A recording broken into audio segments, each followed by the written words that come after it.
Today we're talking about an unusual type of tourism. Now, tourism is the business of providing services such as transport or places to stay or entertainment for people who are on holiday. But instead of providing sunny holidays in a nice hotel by the sea, this is where tourists travel to sites of death, brutality and terror. It's being called dark tourism. Now, Rob, have you ever been to any dark tourist destination or place? Yes, I visited Auschwitz in Poland, a fascinating trip, but an obviously depressing place. And next month I'm planning to go to visit Chernobyl, the site of a catastrophic nuclear accident back in 1986. So these are not your typical sightseeing trips, but a visit to places that make you curious because of their significance, their importance in history. Exactly. We'll talk more about this soon, but not before I set you today's question. Now, Robben Island in South Africa is one dark tourism destination. It's where Nelson Mandela was imprisoned for 18 years. But do you know in which year it finally closed as a prison? Was it in A, 1991, B, 1996, or C, 1999? I don't know, but I am going to guess A, 1991, because I think he was released in 89, and surely they would have shut it down pretty quickly after that. Well, I like your thinking. I'll reveal the answer later on.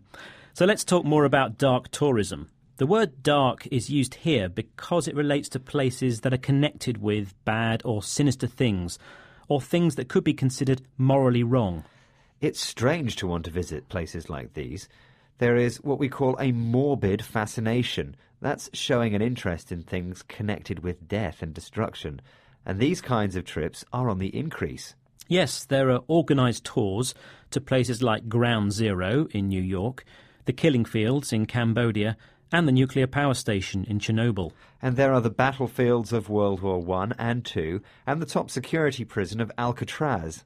There are also plans to turn the disaster site of the Fukushima Daiichi nuclear power plant in Japan into a tourist destination once the radiation is reduced. But why do people want to visit these macabre sites? Well, I mentioned curiosity and a chance to learn about history, but sometimes people just feel compelled to visit them. But what about the ethics of dark tourism? Is it wrong to make this trip? Are we not just exploiting or making money or cashing in on someone's suffering? Dr. Philip Stone is an expert in the subject. He's director of the Institute for Dark Tourism Research. He says this type of tourism isn't new. People have been visiting these types of places for years. He says it's always been there. It's not new in the sense that we are fascinated by other death and other people's suffering, but it's how it's packaged up by the tourist industry. So he says dark tourism isn't new. In fact, a medieval execution was an early form of dark tourism. Maybe it's just human nature that draws us to these places. Dr. Stone says it's all about how these dark trips are packaged. So it depends how they're sold and how tasteful they are. Are they sensitive to the horrors of what has taken place? Yes, being able to walk around a historic site or visit a museum is one thing, but how about staying in a former prison in Latvia and paying to be treated like a prisoner? Or how about crawling around Vietnamese war tunnels whilst people fire guns outside? Maybe that's taking the experience too far.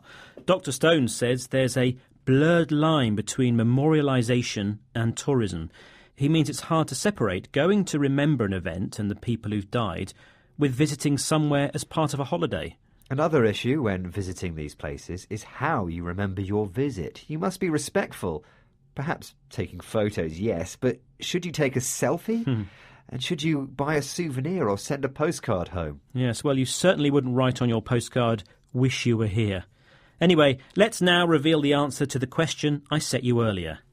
Yes, this was about the former prison on Robben Island, which is now a popular destination for dark tourism. I asked you when it finally closed as a prison. Was it in A, 1991, B, 1996, or C, 1999? And I said A, 1991. And you were wrong, actually. It was in 1996. About 350,000 people now visit the site every year, which shows how much interest there is in a place that you would have once never wanted to go near. Is it somewhere you would like to visit, Neil? I'm not so sure about dark tourism, to be honest.